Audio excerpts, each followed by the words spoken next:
My name is Matt Drew. I'm from the Libertarian Party of North Carolina, and we're here because the institutions of our society have failed us. This investigation that we're about to talk about today started under a Republican president and continues under a Democratic one. The Supreme Court has ruled that the vague and easily abused material support for terrorism laws are constitutional. And with only a handful of exceptions, our national representatives have succumbed to fear or greed and will not stand in the path of injustice. As we'll hear today, in such times, the FBI has an institutional history of creating enemies where it cannot find real ones and targeting peaceful organizations when it does so. We are determined to learn from history, and we are determined to act to prevent tragedy before it occurs again. We are here to peacefully and firmly remind the FBI that we will not tolerate the persecution of peaceful people, and we will not be silenced.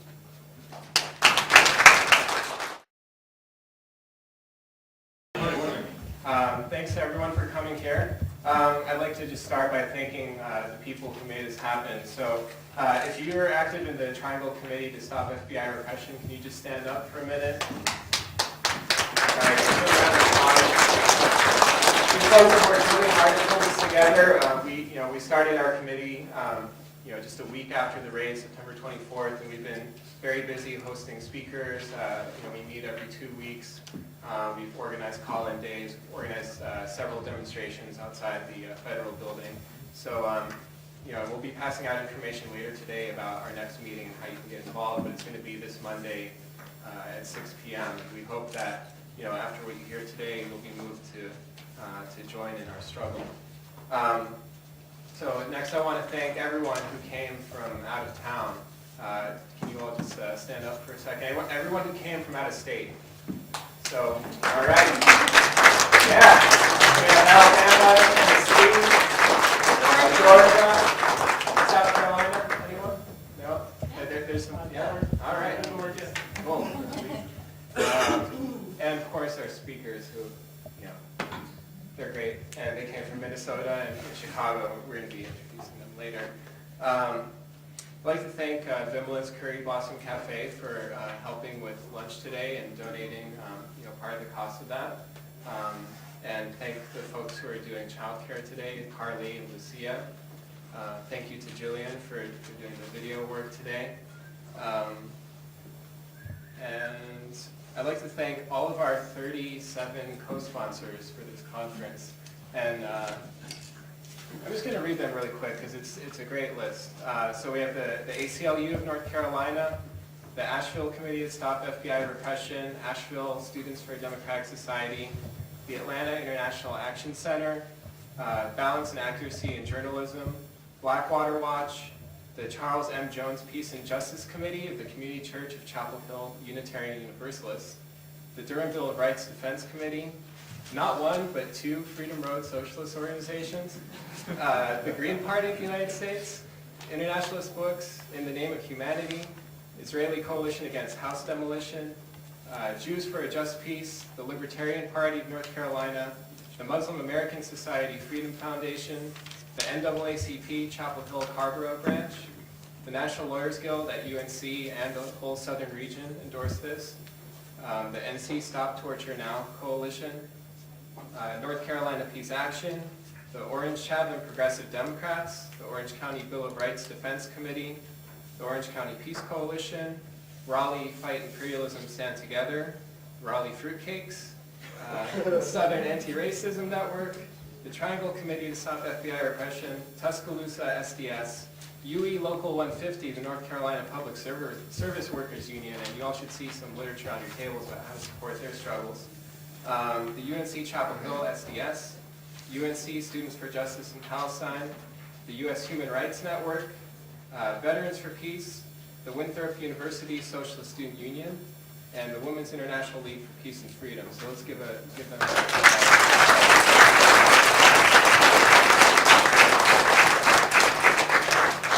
So we have a really excellent agenda today with lots of great speakers. I'm just going to give you a brief overview. It's in your packet, but we're going to hear in a couple minutes from our keynote speakers from the Twin Cities.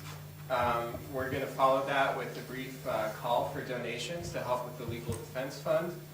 And right after that, we're going to go into our first panel of the day, which is about the history of the FBI attacks and the political repression against people's movements in the South and in this country.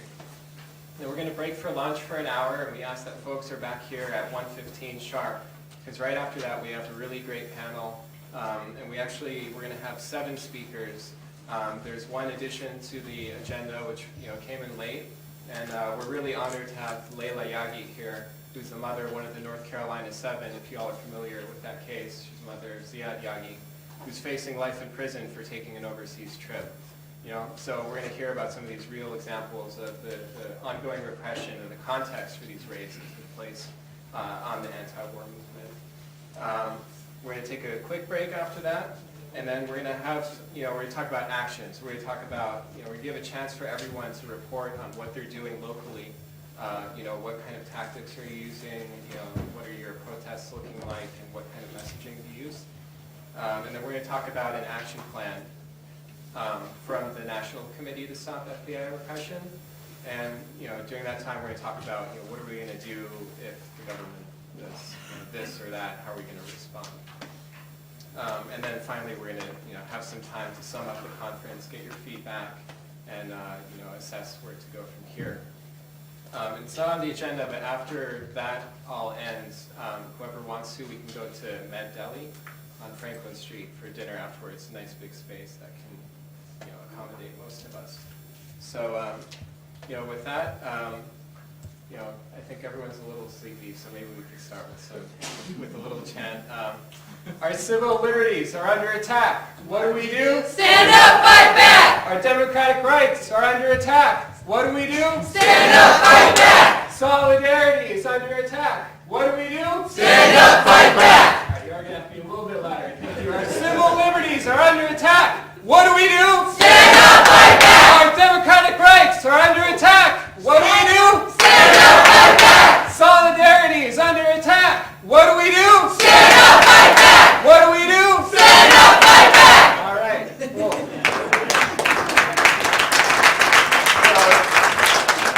Now I'm honored to introduce our 2 keynote speakers for today. Meredith Abbey with the Twin Cities Anti-War Committee, and Steph Yorick, who's with AFSCME 3800 and with the Freedom Road Socialist Organization. And both of these folks, as you're going to hear, they had their homes raided by the FBI. They've both been subpoenaed to appear before this federal grand jury.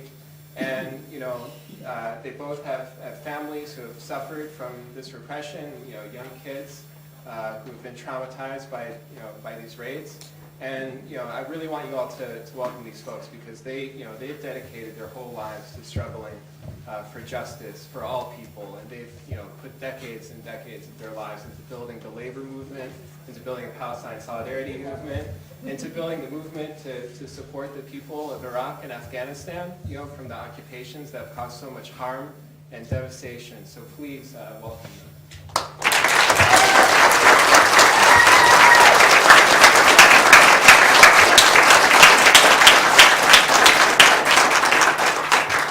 Thank you so much for such a warm welcome. I'm very glad to be here, and I want to thank you for the opportunity to speak. My name is Steph Yorick.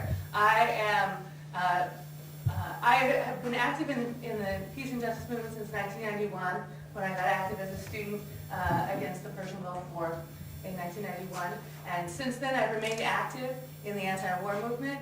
But my main work has been as a union activist. I work at the University of Minnesota. I'm a steward with AFSCME Local 3800. I have served on the executive board of my union local, though I'm not right now. I'm a mom to a 6-year-old beautiful little girl, and so that's who I am. And I want to thank you all for your solidarity. Before I start talking about September 24th, I just wanted to say, when I got the grand jury subpoena on September 24th, I never considered giving secret testimony to a secret grand jury that is attacking and investigating not just the political movement that I'm a part of, but the political movements in the United States that are seeking justice. I see this as an attack on all of our movements. To do so, to give such testimony would violate my own personal principles and the trust that we need for the world that we want to build as we seek justice. And but your solidarity makes it easier and more possible. It is hard to see yourself standing alone against a very intimidating U.S. Department of Justice, facing up against this incredibly scary sounding charge. And it is much easier when I picture myself standing with all of you at my back. So thank you for being here today. So on September 24th, it was 7 a.m., and I was at home discussing with my daughter whether she could watch cartoons before school. If you're a parent, you know what I mean by discussing. When there was this sudden loud knock at the door, and we couldn't quite see who was there. Both my daughter and I were surprised to hear a knock at the door at such an early hour. We went out to the porch to see who was there, and 6 or 8 FBI agents streamed into our home, waving a search warrant to search our house. And they searched our house for 5 hours.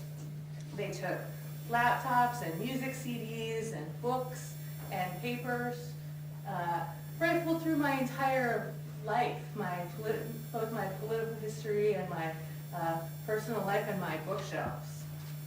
And they took mementos of my partner's grandfather's life. He had recently passed away, and we were storing his things in our home. And they still have all of these things. For what purpose what purpose these could serve for their investigation, I'm mystified. I have no idea. Our 6-year-old daughter saw all of this happening, and she was she was frightened. When they came in, I grabbed her and I wrapped her up in a blanket, and we sat on the chair for a while, and then she was angry, and she was especially angry because the FBI agents labeled all the rooms in her house with letters, and they put the letter in her room as a J, and then another room got an L, and she thought that clearly her room should have an L, since her name is Layla. And she was angry that they stepped on one of her toys and it broke. But she was also angry because and frightened because she didn't understand why her life was being invaded. For supporting peace and justice. She asked me while the FBI agents were there, what were they doing? Why were these people in our home? And I said, the only thing that I could think of, I think these people think that ideas are dangerous. And my partner Jess Sundin, who some of you may have seen on YouTube, was at home, and she was able to